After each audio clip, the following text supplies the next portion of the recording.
We're going to say cheers. Cheers. 5 years. Welcome to happy hour. All right. Uh-oh, what's that? Turn it up. David? This is 5 years. Well, I do not have the Chardonnay, unfortunately, but I do have the 2013 Carriage House. Oh, there you That's go. acceptable. That's okay. Oh, that's 12? That's a beautiful wine. What's everybody else drinking? Sorry, we'll get back to your vintage in a minute. We got rosé. We got Paul. What are you drinking? Rosé. Looks like Chardonnay for Scott and Robin. That's fantastic. Mike and Sue Weedham have Riesling. Love it. It's coming in and out. All right. Fantastic. How many people made the food? Hi, Becky. Oh, and Gus and Cindy. Cindy, yeah. Okay, so we're going to, I had fun writing the tasting notes for the food. No. Oh, that's pretty. Yeah. Pretty. Because I wrote the tasting notes for the food and I realized I described the wine too. So, and Becky's is pretty. Beautiful. Look at that. Ours is, we used a smoked salmon that wasn't like the Loxy kind, but it all works. It's all delicious. So that is our, David, did you make the food? Yeah, absolutely. It's I ate it all. It's all gone now, so nothing to show. Boy, was it delicious. Great recipe, Carrie. All right, so for those of you who weren't with us last week and did not get the introduction, David Flaherty is works with the Washington Wine Commission, and he is going to tell us all sorts of fun stuff. We were pondering we were talking about what should we talk about, and he sent me some bio. He's like, I don't want to make it about me. And I was like, well, we should make it about you because you're cool, right? I think so. And I thought it was relevant that David started as an actor. And people always think it's weird that I was an engineer and I went into winemaking. And to me, it's kind of logical because there's a lot of science involved in making wine consistently well. There's a lot of storytelling, which is in acting, and also in what the Wine Commission does with telling all the stories of the wineries and the vineyards in the region. And so we were just kind of musing on transitions, and evolution, since 2020 is an evolutional year, and we all have to be creative. So before we get into that, I know Dad's got some stuff to do, and I'm going to let him talk about the vineyard, which is evolving constantly. So Dad, here is your vine. Oops, that's Cabernet. You want Syrah? Do Syrah first, please. There you go. Okay, so we've been following the Syrah vine, these two shoots, all year. And if you look down at the cluster, you'll see there are two berries that have turned purple. The French term for this is veraison, or turning. And this is one of the magic times. And you can also see at the top where the green shoots are, that the water situation that we've been talking about is being taken care of. These vines have responded beautifully. In spite of last week, we had 100 degrees. We got 97 today, and so then it's going to cool down. But the vines have really responded to the water regimen. So things we've been watching for, this is a mile marker. The veraison is one of those big steps in the vineyard. Then in the Cabernet Sauvignon, if you remember last week, all of the berries were green. This week, they are turning like crazy.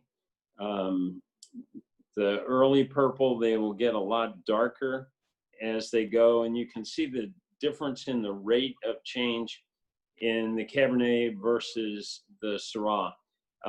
What's interesting about Cabernet is it will turn purple early, but not sugar up until later, where Merlot stays green, stays green, stays green, and then about a week before you harvest it, all of a sudden it dives into purple. And so you have to be aware of the differences. And there's another area of Syrah that is moving faster than the area that we took the picture. And then the other thing, David asked me what's significant as a grower, the water status. Again, if you look at the shoot that's in the center between the others, yeah, you can see there's new growth, there's little tendrils. It's doing exactly what we want it to do. And so things are happening. Oh, the other thing that's important is the browning of the shoots. The term for that, for Adricia's sake, is called lignification. And it means that the wood is hardening off. It's getting ready for the winter. It's been a stressful summer, and so that is well advanced. And so these vines are really doing an outstanding job. As we've mentioned time and again this year, this is a great year for Cabernet. And so if you have any questions, I'll be happy to answer them. Before I head out, what we're doing tomorrow and the next day is steam cleaning the winery. We do this every year, top to bottom. We do the back room first, everything moves out. And then we put everything into the back room and steam clean the front room. And so we're going to be rocking the power washer the next couple of days with a scissors lift. Sebastian wants to drive the scissors lift, but I'm not sure he's qualified just yet. Okay. So any questions about the vineyard? Good year. We still don't know, Scott, if it's going to be a red label or not, but keep asking. We'll let you know.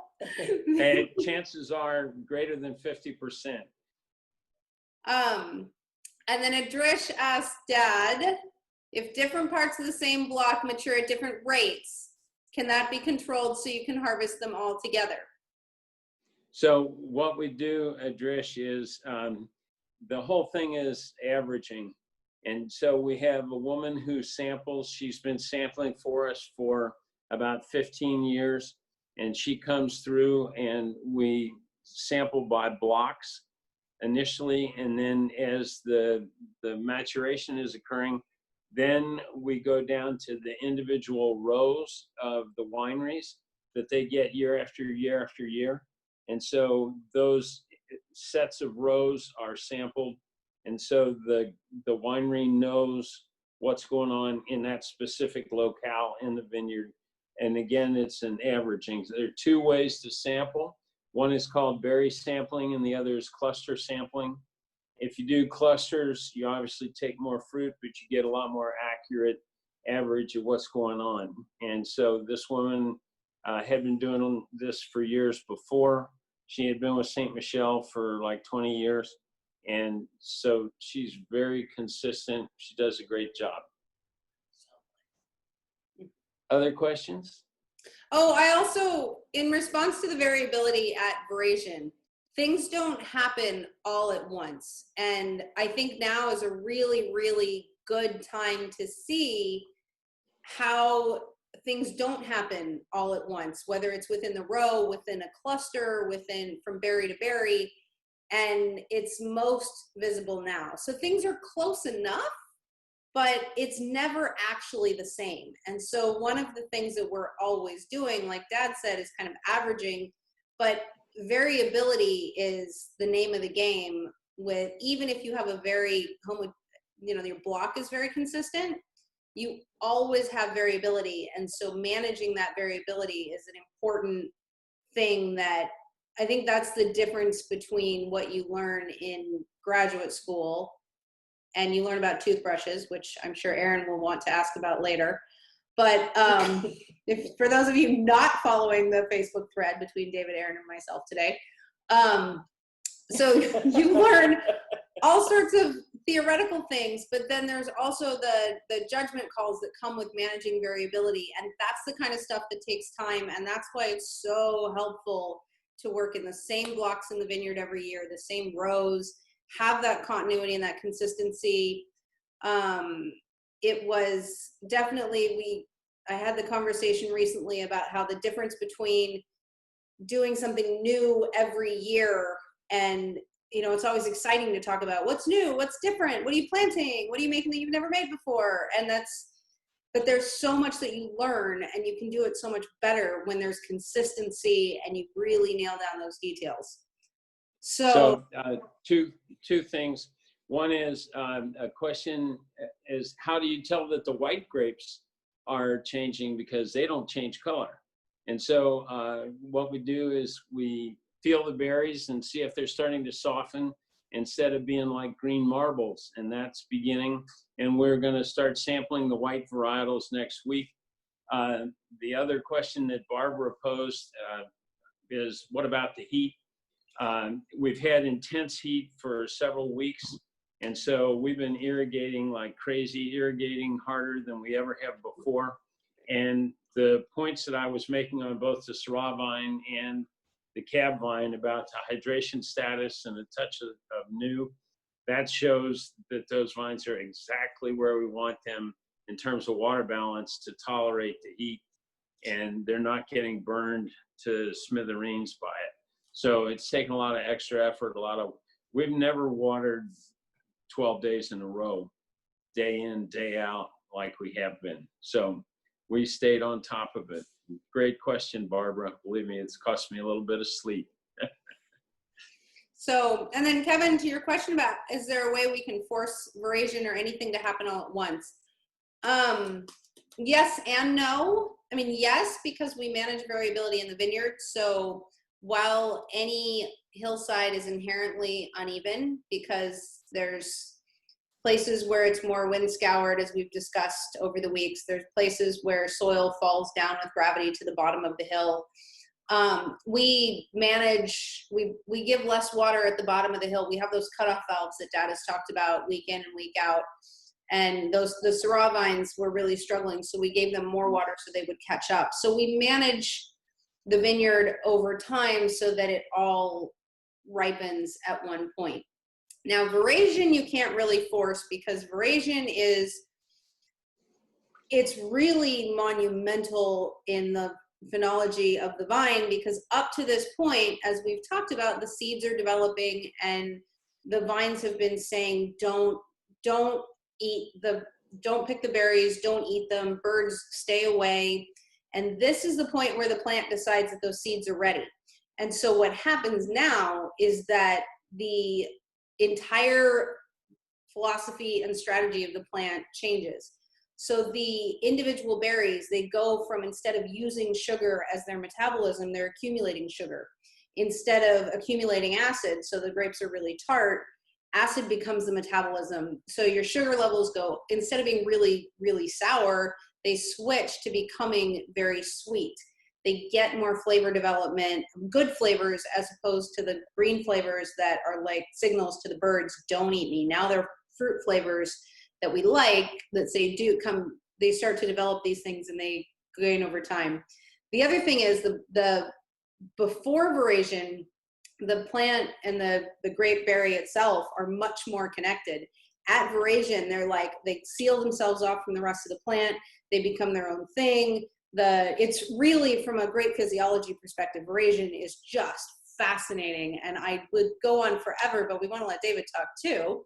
Oh, wait, I got one more thing to say about veraison, and that is that when the purple color comes, the birds come. We're surrounded by orchards, high density orchards that are trellised, and they have flocks of birds, and the birds are already there. So Gabriel and I are trying to figure out how we can start putting the nets on, and we net the whole vineyard, and to keep the birds off. We've tried other schemes, but that's the only way we can keep the birds from eating the berries. So it's the race has started to protect those berries from the voids. Anyway. We're good on water. Adrish, you asked about water supply. We did have a fairly dry winter, but we never use our full water allocation, and they're not going to turn the canal off this year. We're looking good for water supply across the system. And Scott wants to know, would another heat streak be detrimental? Honestly, we usually get at least one spike later in August. If you consider how hot it is in Sunnyside under normal circumstances, it's significantly cooler still than it is in like a California or an Australia. We have good exposure, and we got good exposure on the grapes early. So if they haven't sunburned already, they're not going to. They're protected. That's part of why tannins and anthocyanins have developed is because that's the natural sunscreen of the grape. The anthocyanins are the color molecules. And we have good canopy development in the whites. So Well, and you have to remember too that they do have a base tan. That is true. we're not hot 24 hours a day. We are still sleeping. Ani can tell you she gets cold when she comes to grandma's house, and she sleeps under a down comforter in the summer. So even though it could be 100 degrees in the day, for a couple, 4 or 5 hours, it's not that hot that long. So, But Scott, and the other part of the response to that is you got to watch the vines, you know, the weak spots, you go there, and the spots where the red label comes from, that's getting walked through every day. And so we're monitoring, and we want the red label, but we want everything else to do beautifully too. So we know where the weak spots are, and that's what gets the most attention, is keep checking it. Yep. Oh, see, and that's what happens when you start talking red label. Harv shows up. It's every time. It's super consistent. Love it. So I don't know, it's gonna affect Scott for it, apparently. I'll have to make. Okay, we better turn it over to David so he gets a chance. And then I'm going to go out and get the winery ready. The assistant winemaker will be here if you want to unmute her after you get to mute Dad, the All famous point in the conversation. And, Looks like you have your hands full. and well, he would answer you, but he's done. He's muted. Dad's over. Dad's going out to reconfigure the winery because we steam clean the whole thing. One of the things that's really important for bottling unfined and unfiltered like we do is the winery has to be clean, and we manage the microbial populations. And it's always, especially as your winery gets older, we all know you've lived in your house a little bit longer. There's always a little more clutter in the corners and in those back closets. And so when that's microbes, we work really hard every year to make sure, consistently, we work hard to make sure that everything is incredibly clean. And that enables us, so we steam clean, pressure wash the whole winery once a year. It's this week. And Actually, we're going to the spa for a couple days. oh yeah. It's good for our complexion and our skin. We have no humidity here, so we're just gonna step into that steam for The steam room. a couple days. Well, thankfully today is 96 and it's cooling down the rest of the week because, man, I talk to people on the East Coast and my brother in Virginia, and I'm so glad I don't live in the swamp. And we get 2 days a year to remind ourselves why we don't live in the swamp. Yeah, it's really fun when it's in the 100 degrees and we do this, but it's only gonna be 80 tomorrow, so Yeah. it should be perfect. And so everybody's talking about clean wine this week, and clean wine is enabled by clean wineries. So we are cleaning the winery to make sure that your wine, Paul, is vegan. We got you covered. Yep. And I mean, we talk about this stuff in terms of quality all the time, but it all ties together. And so I'm over clean wine for the day. I've had enough of it this week. Mom, just don't forget the mud treatment. Put some cucumbers on your eyes. Got it. Great. I'll check the garden, see if we're gonna need a groove.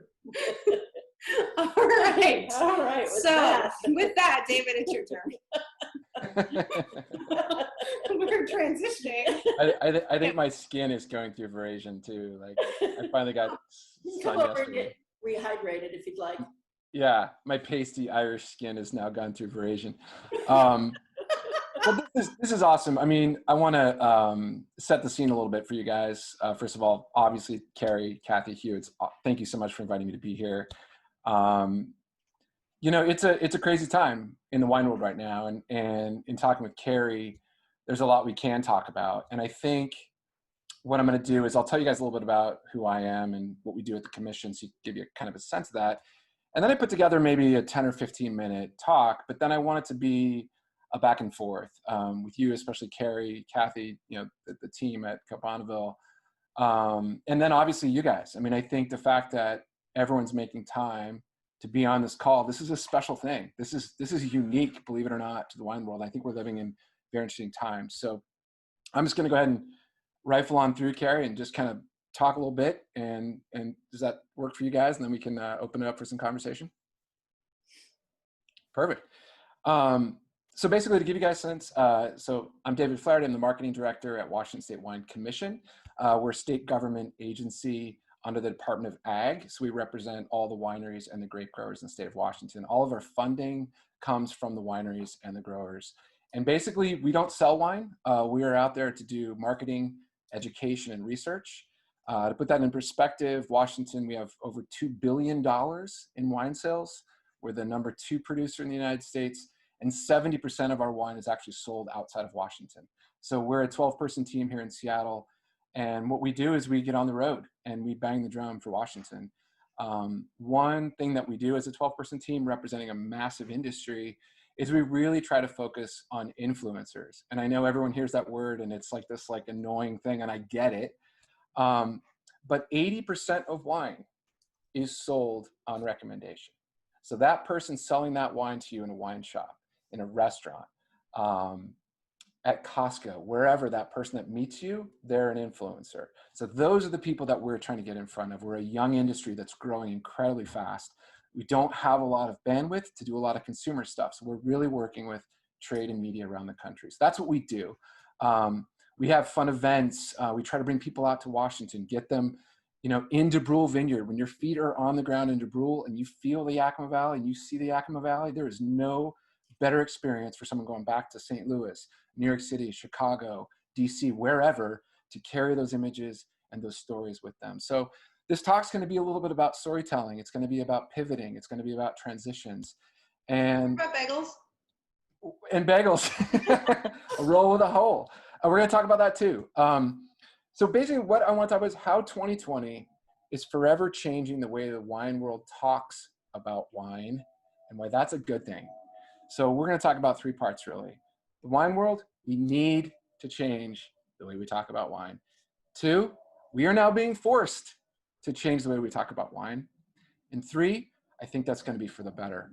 So let's put this in perspective. Overall, there is a lot of hardships. Let's not sugarcoat that. A lot of wineries, a lot of growers, obviously our mates in the restaurant industry, it's a tough time for so many businesses. But overall, I am hopeful and I'm optimistic that there's going to be a net positive here when we get through this. And what that's going to mean is that people are out of their comfort zones. We're trying new technology like we never have before. People are trying new business models, and we've had no choice but to adapt. So 2 quotes. Plato, necessity is the mother of invention. William Pollard, an English clergyman, you guys have probably heard this before. Learning and innovation go hand in hand. The arrogance of success is to think that what you did yesterday will be sufficient for tomorrow. So let's talk about this. I'm going to break this down. I've been in this industry for over 20 years. I worked in restaurants. As Carrie said, I was an actor. Of course, I worked in restaurants. I've bartended. I've washed dishes. I've done every job I've managed for a restaurant. That was my background, 20 years in restaurants. And in that time, I fell in love with wine. And what I have found in my entire career in wine is the way people talk about wine traditionally is so boring. I think we can all agree. I am so over it at this point. And I didn't know when I got into this industry. I thought, wow, this is how we talk about wine. And I had a couple formative experiences. I'm going to talk about that. And to tie in acting with wine, for me, this is one of my mottos, if you will. For me, Shakespeare and wine, Yes. very similar. Because everyone knows that Shakespeare is great, right? Yep. But how many horrible, intimidating Shakespeare experiences have you had in your life? Countless, right? So wine is the same thing. People know it's this great thing. They know that we should love it, but they don't know why. So with Shakespeare, if you go and you see a Shakespeare production, and granted, it's like 1 out of 50, guys, trust me, I've seen a lot of bad Shakespeare, but when you go to that 1 out of 20, and those actors make that text come alive in a way like you've never seen before, and you connect with that humanity and that poetry, you go, oh my God, I get it. Same thing with wine. People know wine should be great, but it's intimidating. The way people talk about it, I don't understand the language. I don't get it. What is all these terms? It's too much for me. I just want to enjoy it. But when you make wine accessible and fun for people, they're ready to meet you. So two Wait, stories. I'm going to interrupt you Go for ahead. 1 second, David, and Do throw it. out a great thank you to you guys for coming every week, because I completely agree that wine is often boring, which most winemakers probably wouldn't say. But there's a reason that we're not doing weekly tastings. There's a reason that we do happy hour, and that's because it's fun. And I appreciate that you guys have decided to have fun with us, because it is way more fun to make wine that makes people happy and is fun, as Anya is nodding to immensely. I love that. Than to just like drone on and on and on about like whatever that's boring. So thank you guys for making this whole experience fun for us too. Anyway, I back to agree. you, David. Sorry to I interrupt. agree. No, seriously, it's so important. And, you know, as a business, as an industry, we need to be growing our audiences. We need to be reaching out to everyone. Millennials and their buying power are real. They are not gravitating to wine yet like we want them to. So we have a lot of work to do. And there's two stories for me. And I think they were kind of the linchpin for me where I was like, I'm over it. I can't deal with this anymore. So there's an event called the New York Wine Experience. It's every year. It's in New York City. The Wine Spectator puts it on, and they have 1,000 attendees. And each attendee pays, by the time you add up your ticket, your hotel rooms, all of your meals, you're probably spending $5,000 a person to go attend this event. And granted, it's amazing. There's 2 massive halls with 250 plus of the 100-point scoring wineries from around the world. You can try Chateau Mouton Rothschild. You can try all the great wines of Bordeaux, Italy, around the world. And Washington is now on that stage. We have about 5 or 6 wineries that get invited every year, and it's an amazing platform, and we got to be there. Angelo Gaia is pouring Gaia. I mean, everybody's in this room. It is the creme de la creme. So amazing platform. They do the top 10 wines of the year. To get deemed the title of, you know, top 10 wine of the year for Wine Spectator, your wine will sell out in 30 seconds. Just that title alone is one of the you know, crown jewels of the wine world. So what they do is they announce the top 10, and then these wineries and these winemakers come and they stand up in front of 1,000 people paying $5,000 each, and they get to talk about their winery. And you're like riveted. Wow, 1,000 of these pours are in all of these glasses. And here's the winemaker, we get to hear their stories. You know what so many of them get up and do? They get up, they say, thank you for the honor, Marvin Shankin. Let's talk about the wine. The wine was harvested on September 13th. The grapes were brought into the winery. They were cold soaked for 14 days. They saw oak treatment, and then they went into foudre, and then the wine was stirred after 14 days, and we bottle in 30% new oak, and your face is melting off with boredom. I'm like, seriously, you got up there in New York City in front of the world's greatest wine lovers, and you read me a tech sheet. You read me a tech sheet. So I'm sitting there like, are you kidding me? So then, 2 things happen. Paso Robles, California, a lot of you guys know that region. They're also similar to Washington, up and coming, and they're scrappy and they're fun. And this guy gets up, Eric Jensen from Booker Winery. He's got on a fun bowler hat. He's not wearing a tux. You know, and he looks out at this audience. He goes, you guys, you are taking wine too seriously. You are making this an aristocratic sport. Look at us. Look at what's happening here. He's like, let me show you a secret. This isn't brain surgery. I could take any one of you into my winery and teach you to make wine by Monday. This is just booze. I just want to make wine yummy. And then you don't need to figure out what I was doing. We need to think about this. And I'm like, yeah, man. And you could feel the energy in the room building. And then Charles Smith, the crazy Charles Smith from Washington, the big gray hair, he gets up. We're kind of nervous. Like, is he going to drop a bunch of F-bombs? Like, what's he going to do? He gave a speech for the next 5 minutes that made the hairs on my arm stand up, because he spoke so passionately. And he got up there, and you know what he said? He said, look, guys, for me, here's what I want in wine. I want passion, natural beauty, tradition, life, heartache, rock and roll. And the whole room stood up. They were on their feet clapping. I was vibrating. He was crying. I'm almost crying because he took the opportunity to disrupt the way people talk about wine and make it accessible and make it real and make it authentic. So that's it. I mean, this mold that we all live in, and it so desperately needs to be broken. And I am proud that Washington, we're trying to break that mold. You know what? It's not that hard. We got up, me and my colleague Chris, and we did this lunch on Washington. We got 5 minutes to speak in front of 1,100 people. I was trembling, shaking. You look out, your mic's, there's 1,000 people looking at you. And all we did was we just had a good time. That's it. We said, let's make fun. We're having lunch. This is great, guys. We did a raffle. We gave away some prizes. We had a good time. And we had some winemakers from Italy that I've admired my whole career come up to us afterwards and they go, you guys, what you just did up there was amazing. And we're like, what did we do? And they're like, you were so fun. And I told other people to come watch you guys because this is how we should be talking about wine. And I was like, this is not hard. This is not hard. We take ourselves too seriously in the wine world. And that's what I think Washington embodies, is we take our wine seriously. You know, Carrie's knowledge, Hugh's knowledge. We could talk about viticulture on a masterclass level.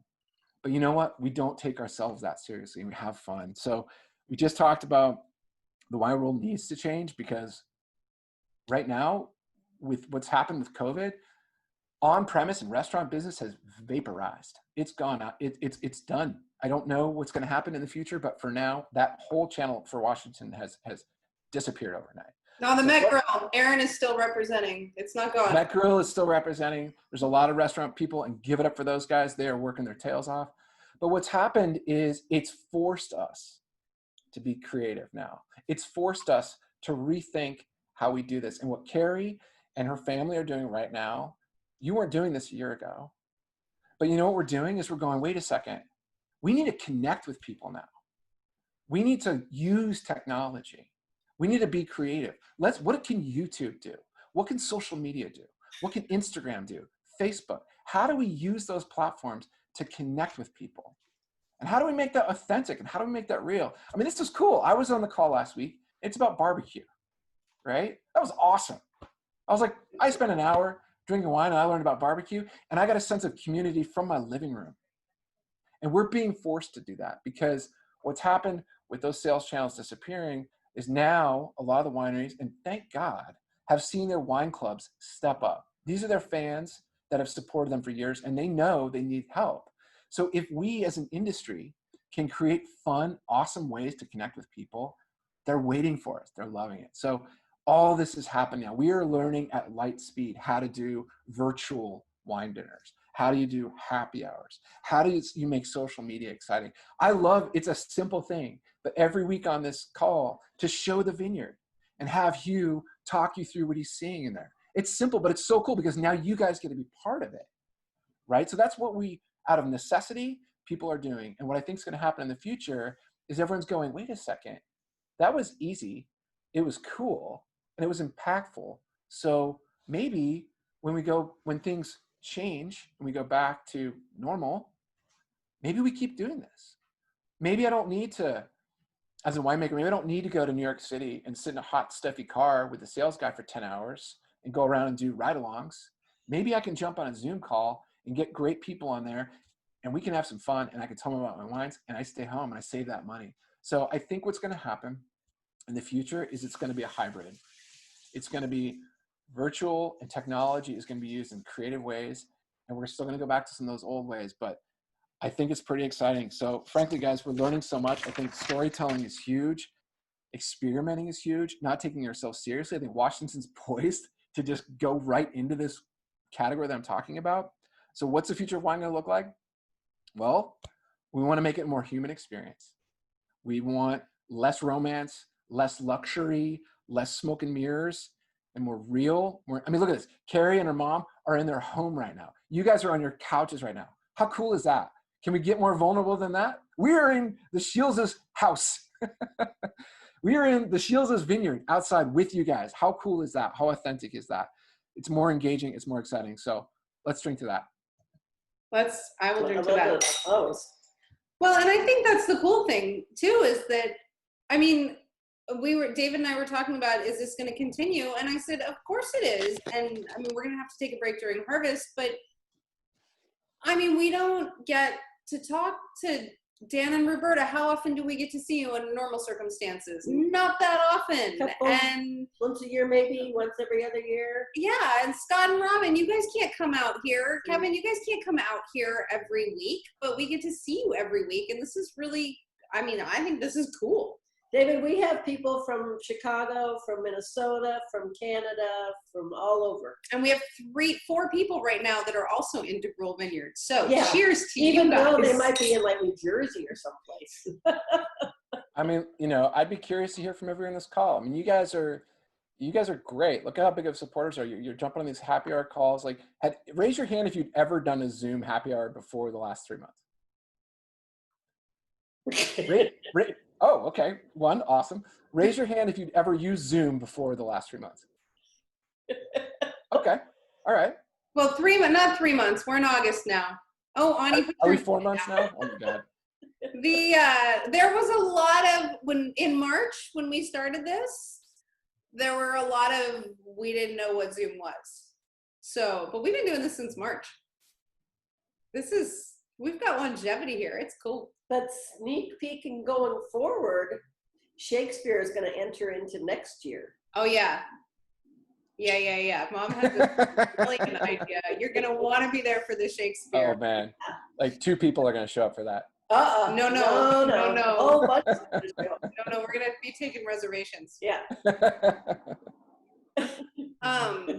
So influencers who have made wine more approachable, what approach they take. Scott, that is a brilliant question. And I think we should let Aaron talk about this because, although I don't see Aaron right now, I assume he's somewhere in his kitchen/living room. He's behind the counter. He's probably cooking. Aaron's usually cooking. But I think, so one of the reasons why it's the bagels and the toothbrush come up is because, so there's David started this series, and he's producing a series called Psalmlight, where he's asking these psalms a bunch of questions. He's making them do goofy things, and it's fantastic. And this week's episode is Aaron, which is wonderful. And he talks about, I didn't even know he was on the call. and apparently he talks about the toothbrush. Hey, man. Of course he's on the call. He comes whenever he's Oh, nowhere. that's awesome. He's like in the background. Yeah, he's cooking it. And so, as one of our more one of our favorite influencers in this crew, Aaron, how do you make wine accessible to people? You have fun with it. David just absolutely, that was a home run, dude. Like that's exactly it. You make it fun. You make it interesting. My guy, my mentor, Cyril Freshier, always used to say that wine is supposed to be about pleasure, right? That is the base nature of what we're dealing with. It's something that should make you feel happy, and that's what we do. That's one of the reasons that I love being at the Metropolitan Grill. We're not stuffy. We know our stuff, but we're not stuffy. And whether it's just approaching tables with a smile and a hand clap and saying, "What do y'all want to drink today?" Or if it's, as you will find out, apparently in the interview, I have no idea what I actually said to David, so this whole thing is going to be entertaining for everyone. I have beatboxed for tables before, like whatever it is that is going to make people happy, we're going to do, and wine is one of the best ways to make people happy. Is that? Did I answer the question? I think maybe. Yeah. Yeah. So what it is for those who don't know is we decided to, a lot of our mates in the industry, those are restaurant people, a lot of them are struggling. And these are our biggest supporters in Washington. So we were like, how do we engage them right now? And I think this idea of disruption, I see this a lot. I know you do too, Carrie. I definitely know you do too, Aaron. I spent 20 years in restaurants, and I bring out these people to Washington. And so many times, even from winemakers, I'm like, man, you've been in the business a long time. How could you say that? They'll be like, oh man, you brought that sommelier from New York City, and he was really fun. They were like a really good dude. And I'm like, well, what did you expect him to be? oh, I thought they were gonna be like super elitist and like, you know, really snobby about wine. I'm like, wait, no. Those are winemakers, not some. I'm like, these are the people that work their tails off. They work 60 to 80 hours a week, and they are dynamic and they are passionate. These are the people. So the idea of the show is like, let's show their humanity, take the suit off, let's get to know them, No bow and tie? really go around the country and be like, let's give them the mic, let's put the spotlight on them. So what it is, for those who want to check it out, it's somlight.com. But every week live on the Instagram for Washington State Wine, we do 3 pieces of content. There's a 1.5 minute, it's a 40-minute Zoom interview that's edited. There's a 1.5 minute version that we just released for Aaron yesterday.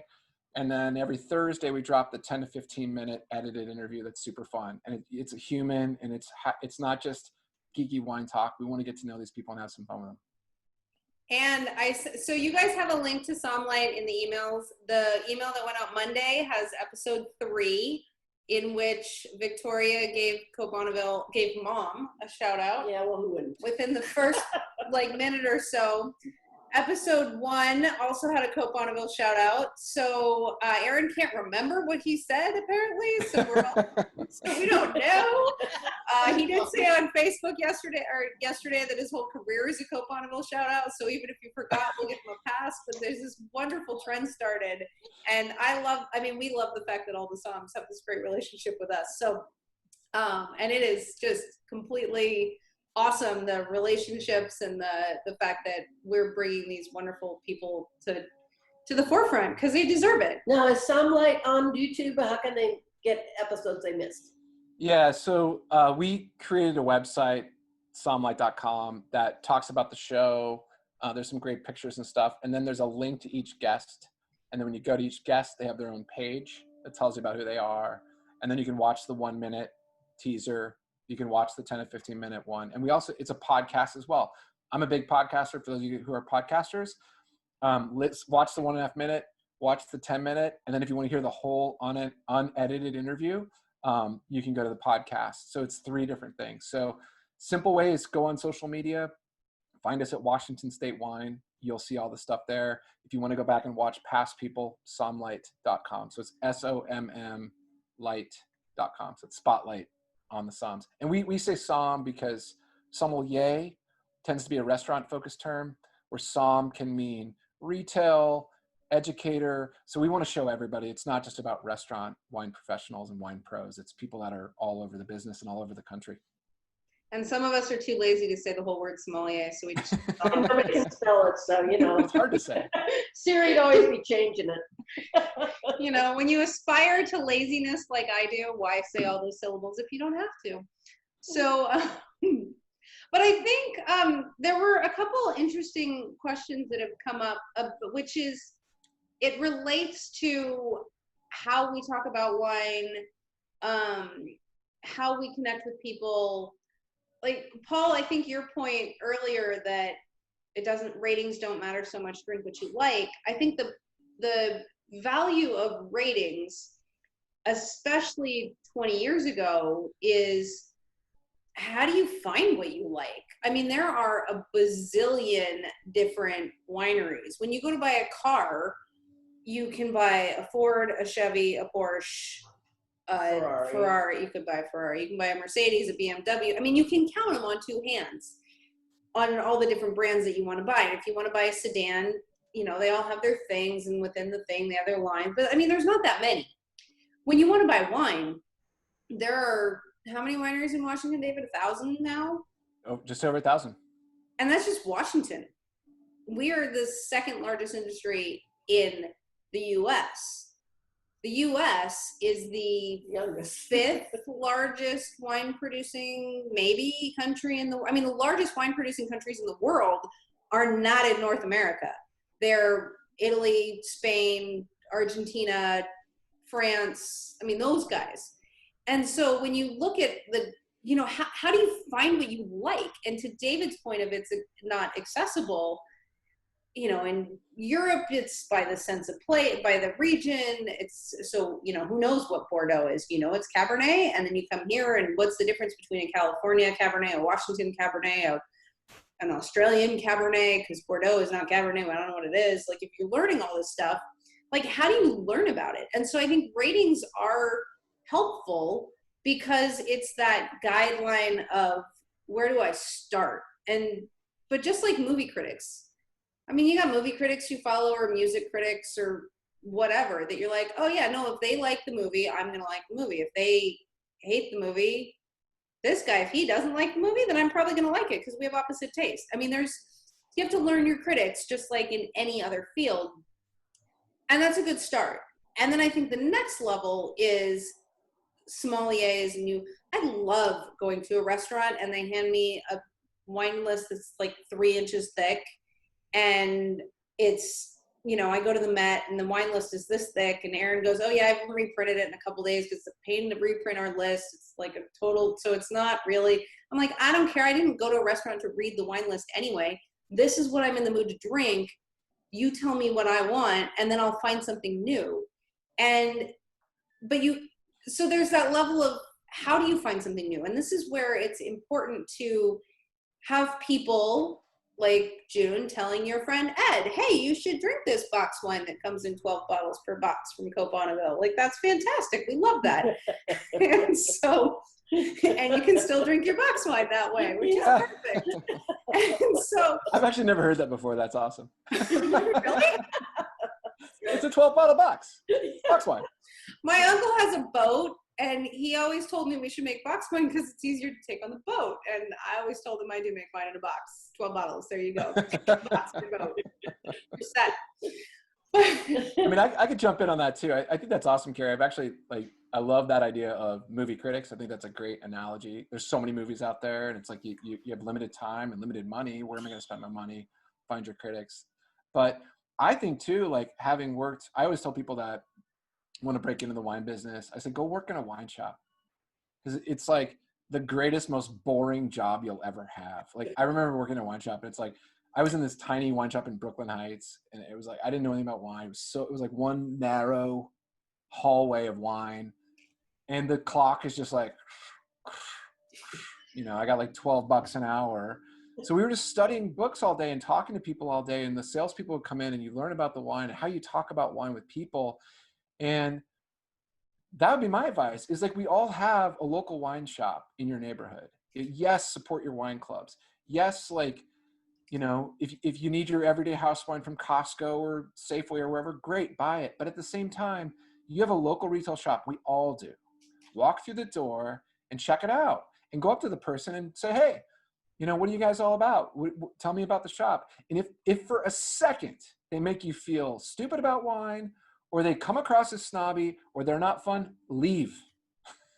Leave, because there's 50 other shops where you'll walk in the door and that person will go, hey, I'm stoked about wine. Thanks for coming in. Let me talk to you. And you develop a relationship with them, because we would have people come back. They'd walk in, they'd be nervous. I'd say, it's cool. This is fun. Let's talk about wine. What do you want? They don't even know the words to talk about it.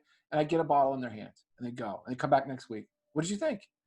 Oh, it was good. Okay, cool. You want to try something new? Great. And they come back because they want a relationship. It's like in the old days when you go to the butcher, it's like, hey, John, what do you got? What do you got today? It's like, I got these cuts and you got to go to this rancher. And that's a relationship I feel like is not used enough today, is the local wine shops. Those people are great. Same with sommeliers and restaurants, but sometimes we can't all afford to go out to eat it as much as we can. To just pop at the local wine shop. You can spend $10-15. That's all you got to spend. Yeah, I don't even buy my own wine. I got people who I go to, and I've spent enough time with them developing that relationship. They know what I like. And I just go and I say, this is what I'm in the mood for. And because my people tend to be in Seattle, I go over, I'm like, hey, I want a box of like Loire Whites, Sauvignon Blanc. That's what I want great acidity. I want something in that genre. Go, put me a box together. And I mean, nobody on the face of the planet can know all of the producers, all the vintages, have tasted everything. Well, and every vintage. Every vintage, everything. And that's where, the difference between what I do, and as Anya will tell you, which she's muted so she can't, but we taste this wine so many times. I'm going to unmute Ani. Ani, how often do we taste it? She never. Ani, how often do we taste Chardonnay? Well, we taste it every day. During harvest, every day. Mm-hmm. For the whole harvest. Yeah, so and then over time we taste this wine a lot, right? Yeah. So you get to know this wine really well, right? Yes. We had a 2002 Côte Bonneville de Brule about a week ago. Yeah. Because, you know, it was work, right? We have to see what an 18-year-old, how it's held up. We worked so hard. We did. We're working for you. But fortunately, it was delicious. Yeah, but I mean the difference is we know our wines better than anybody else.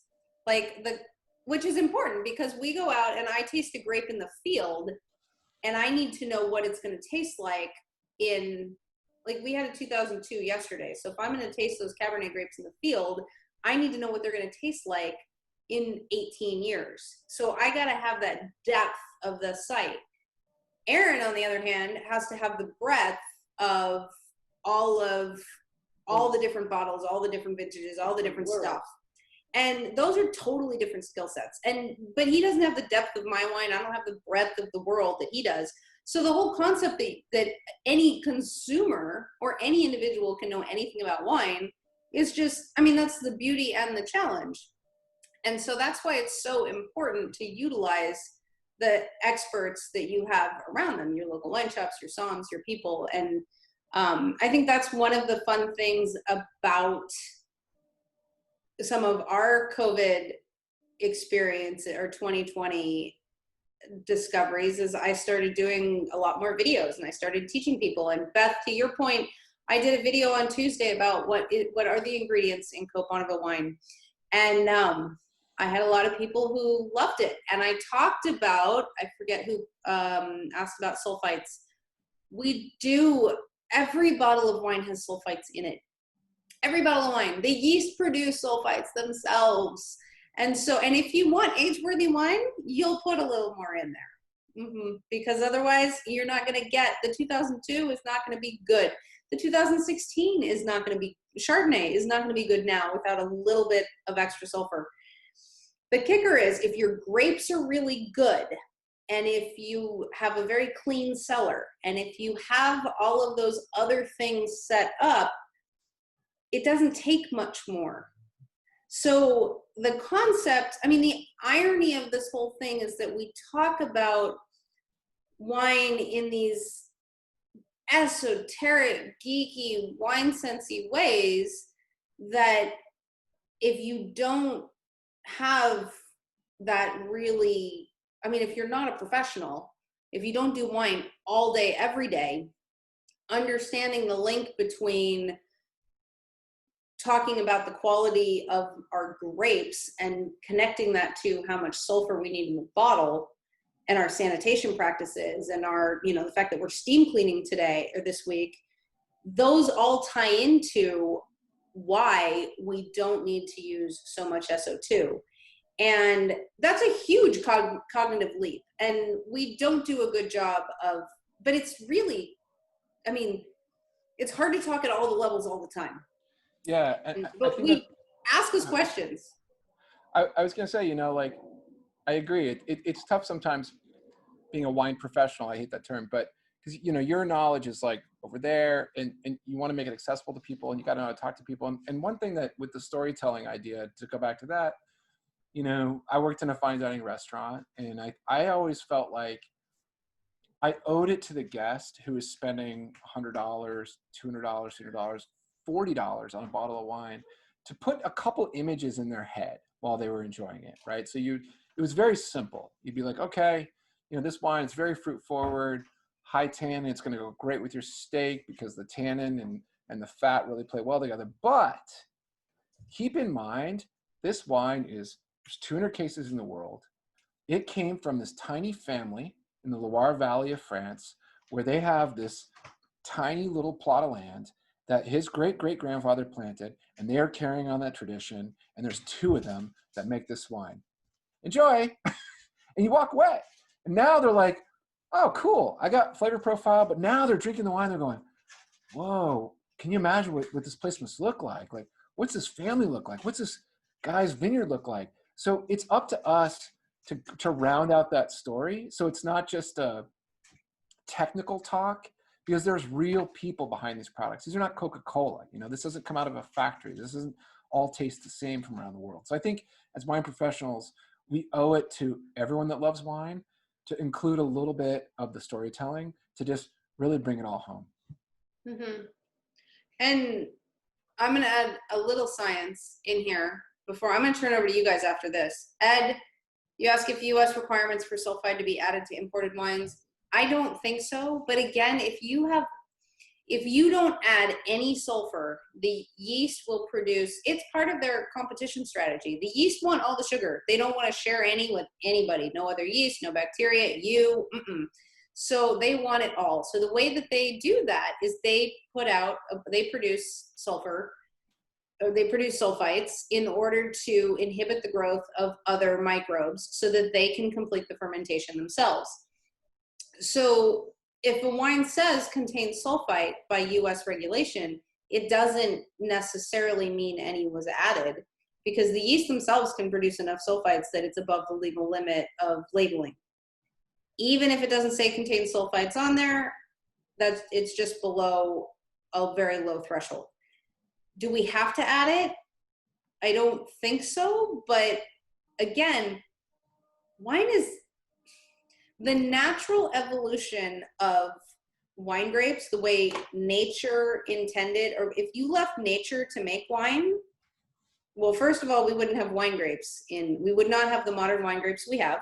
I mean, we all listened to Andy Walker a couple weeks ago talk about how all of these grapes were bred and they've been developed by people. So it's not like they're natural evolutions in and of themselves. If you let the grapes go naturally and you didn't, so if we didn't have humans who planted them, if we didn't have humans who picked them, if we didn't have humans who monitored the fermentation, you would have a cluster of grapes that either hung on the vine or fell to the ground, and the grapes would break open, and you would have a combination of alcoholic fermentation by vineyard yeast, which means you're going to get like 2% alcohol, and bacteria, which means you're going to get a lot of vinegar.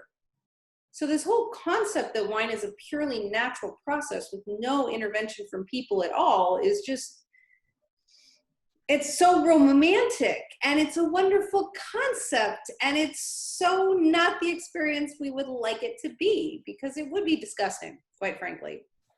I mean, one of the reasons we use cultured yeast is I did too many native fermentations or uninoculated fermentations in other parts of the world, and they're not always great. They're not always good. And we want to make sure that every single bottle of wine you get from Cote is delicious. And that's one of the reasons that we use yeast that were selected from other parts of the world, even though depending on your strain of natural winemaking or clean winemaking that you're following, that's like so manipulative. But the fact that we grow grapes in desert anyway and we irrigate them, to me, is a much bigger manipulation than taking a winery yeast from this part of the world and putting it in that part of the world. I mean, there's all the levels, there's all the things. It's all, but we're never going to have wine without the human interaction. And what makes wine fun, to the point of this whole conversation, is the human interaction. And so what level of dogma you want to follow it's an interesting, challenging conversation to have, I think. So, okay, now I'm going to turn over to you guys before we run out of time, because it is 6 o'clock, but we've talked a lot about what we think where we think the wine industry is going. So it's your turn. What do you guys think? What do you want? If you could have anything you want from the wine industry, of what Washington Wine, what Cote Bonneville, we'll go with Washington, what Codin Cellars should be doing for you guys, what is it? Go. Oh. Come on, we can't have too many quiet people. Adrish, we know you have an opinion. You always have an opinion. Yeah, you need to start calling on people, Carrie. I'm gonna. I mean, Tony, we know you want the border open. I That's would- real. Carrie, Yeah. next year when hopefully conditions are a little bit different, I would love to come out and do a short stint interning with you in the vineyard and the winery. Oh, sure. Throw that out there. Wait, that role's been filled. Yeah. Oh, Yeah, Drish is planning to come back out for harvest this year, so I will thumb wrestle you for it.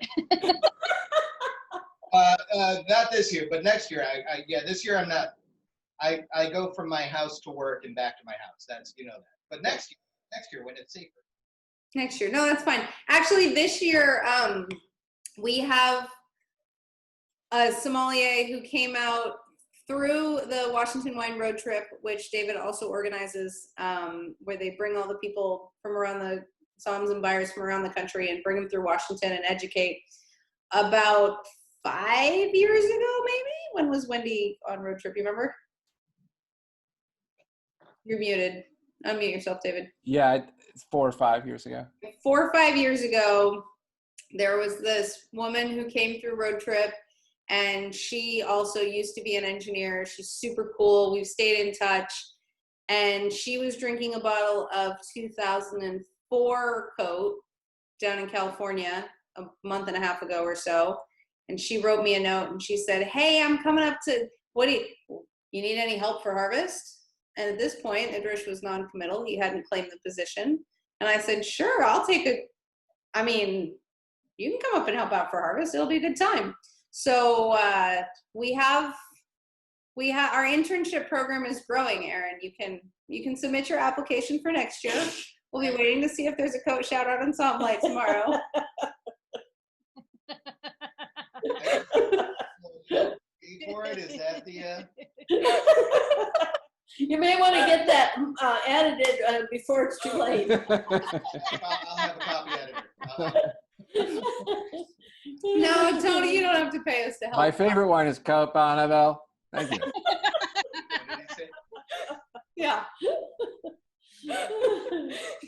If he says it now, I'll send you the recording. You can just dub it into whatever he said on the actual thing. So, specials on shipping. Let's be more orderly. What? Yeah, the challenge with shipping is that shipping's freaking expensive, and we've thought about doing more shipping specials, but we're gonna do Black Shipping's Cyber always Monday. a challenge because of weather, number one. But yes, we know it's an issue. We're working it. We are not as big as Amazon. We cannot control our contracts with the FedExers. It's a different world. In fact, when Amazon came to us years ago and said, "We want you to help us to get wine on our platform," I said, "It'll never work." And they said, "Oh, everybody wants to jump on. Why don't you want to do it?" And I said, "Because it's not going to work." And they said, "Really? Why?" And I told them all the reasons why I didn't think it would work. And that's, we're a little Cote Bonneville, but they tried, and for many years, they asked our input. They offered our input. We're happy to work with them. But guess what? It didn't work. It's a very, very challenging business because it's so regulated, because it's alcohol, and there's all kinds of things that entails. And then on top of that, you have weather. And then we don't have the Amazon, we can't negotiate prices with the FedExes and the UPSs like they can. So And the adult required signature, Yeah. to Kevin's point. yeah, it's hard to ship. we get it. That's why we structured our wine clubs around the fact that you didn't get 2 bottles every other month, because that's just silly. Yeah. And it's why when Adrish was like, "I want a couple bottles, but not right now," I'm like, "No, you don't. You want a case, and you want it right now." And now look at him, he's drinking beer. It's tough. It's tough on our end. It's tough on your end. Like I said, we did the wine club around shipping the best we could to say, plan ahead. It's just. Yeah, but in order to the points that I like here about how do you discover new people? That's the hard part. And I think that's where we've tried to be, there's not a lot of wineries that are super proactive hadn't been with social media. And for us, it's a great way to stay connected to you guys, but it's also, hopefully that's how people discover us. That's how you say, it's another way to say, hey, I mean, tag your friends in the social media networks and say, hey, do this, check this out. I like what they're doing, or word of mouth, or, I mean, it again goes back to the challenge of, if you don't have, it's easy if you have wine friends or wine professionals in your life to say, I mean, like, I go to Seattle, or go to the other side of the mountains, and I'm like, Erin, what should I be drinking today? And Erin goes, here, take this bottle home. And I say, okay, cool, I'll drink that. But if you don't have that, how do you find those new bottles? How do you find those new things? I think that is the crux of the industry right now, is because it used to be that you could go out wine tasting, and you'd come to the Yakima Valley, and you'd drive around and visit all the wineries and taste all the stuff and see what you liked, see what you didn't. And it was a low investment way to figure out how to do it.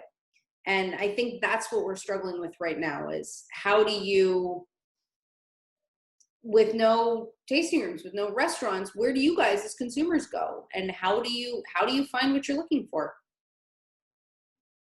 Yeah, and we are beginning to open up. What we're doing is a reservation system. So it's what's happening. Yeah, we're right open now. again. We just asked for reservations so we can keep the numbers, where they need to be, which is basically you and us. Yeah. And nobody else. It's like the old days. We're revisiting the old days. Yeah.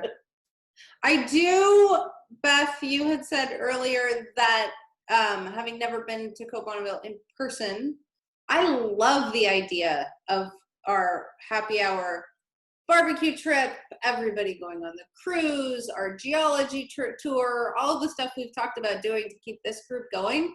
I really think we should do that, because I think it would be amazingly fun. So maybe next year, we're going to put that on our hashtag 2021 goals.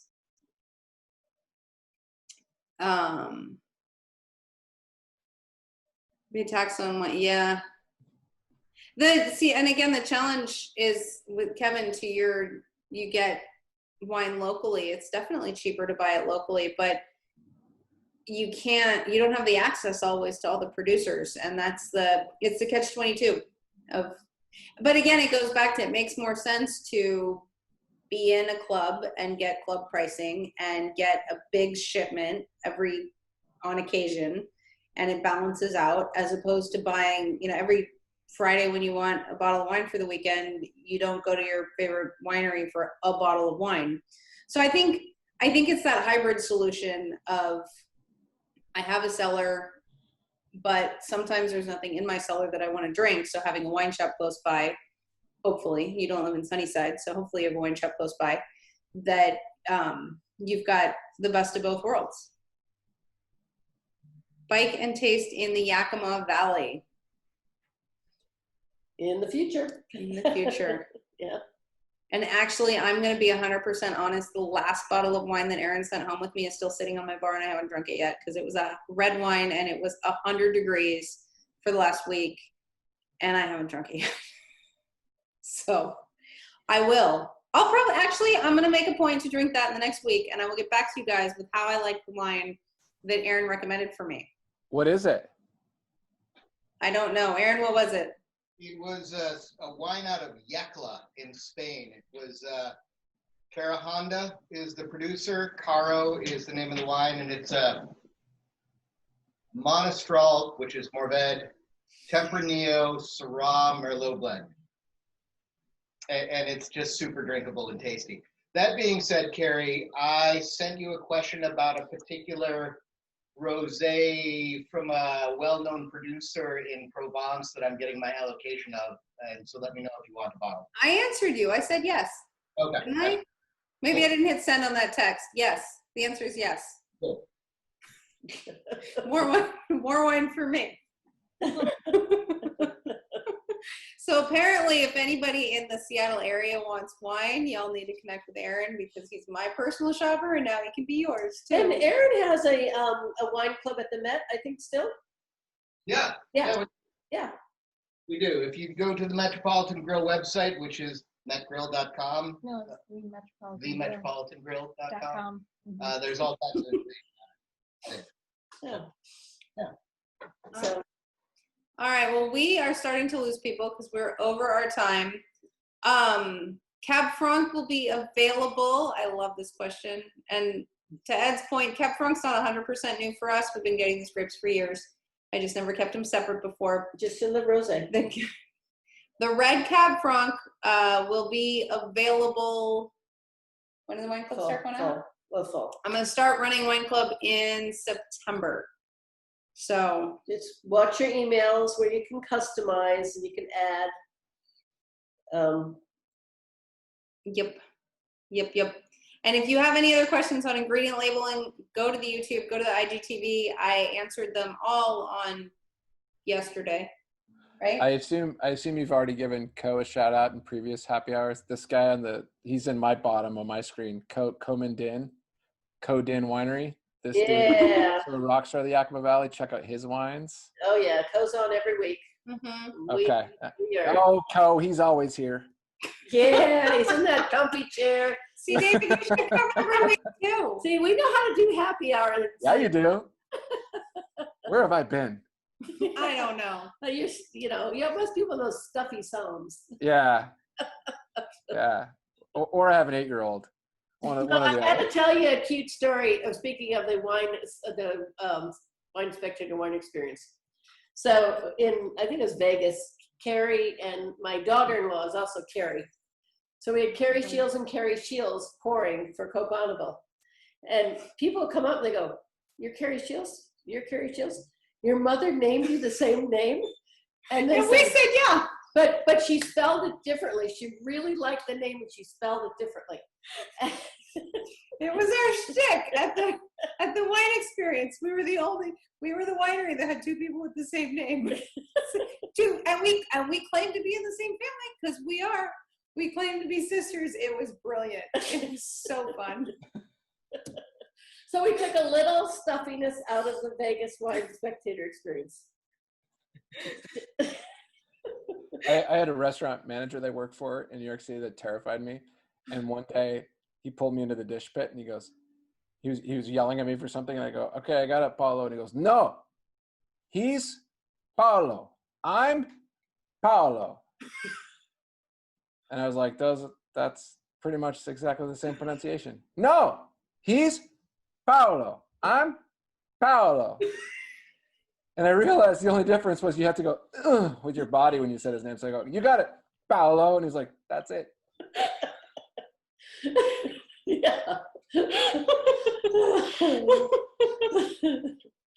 And the best That was terrifies me. Carrie Shields, the daughter-in-law, kept getting stuff from the Wine Spectator as the winemaker for Cope Bonneville. She still does.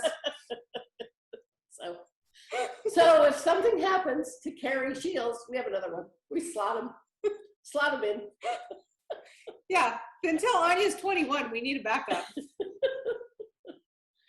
So, alrighty. So, All right, guys, we're going down. This has been super fun. I'm glad you guys have all had a good time. We will let you get on with the rest of your evenings. Enjoy your plethora of flavors and colors of Cope Bonneville. I'm glad you guys are all enjoying the all the things. And we will see you next week. Oh, next week is Riesling with Megan, and we have our vegan recipe for Paul, although Paul left. We're talking about farming in the Yakima Valley, and we're going to talk about farming crops that are not wine grapes because we have an amazing region for diversified farming. We grow all of the things incredibly well, and it is one of the best places in the world to grow wine grapes. It is the best place in the world to grow hops. We grow all of the mint. It is like one of the best places to grow pears. We grow everything. So Megan is going to come talk about farming other things. Including including edamame, which is our recipe for next week. So we're gonna do some edamame hummus for those of you who need a little extra time to do your grocery shopping. That's your heads up. And it's gonna be super fun. So we'll see you guys next week. David will expect you to be here. I will absolutely try. Bring the 8-year-old, it's cool. Yeah. And have a good one, guys. Thanks, guys. Bye, y'all. Yeah.